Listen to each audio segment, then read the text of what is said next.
মাটি ফেটে ভাগ হয়ে যাচ্ছে আফ্রিকা মহাদেশ, তৈরি হচ্ছে নতুন সাগর। কপালে চিন্তার ভাঁজ পড়েছে ইসলামী বিশেষজ্ঞদের। এটাই কি তবে কিয়ামতের আরেকটি আলামত?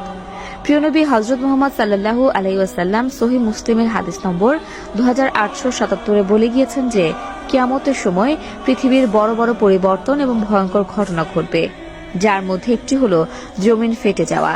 তাহলে আমরাই হব পৃথিবীর শেষ জাতি।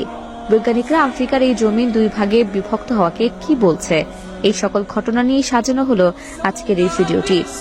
এর সাথে আরও কিয়ামতের এমন 5টি বড় আলামত সংঘটিত হয়ে গেছে, সে সম্পর্কেও আপনাদের আজ অবগত করব।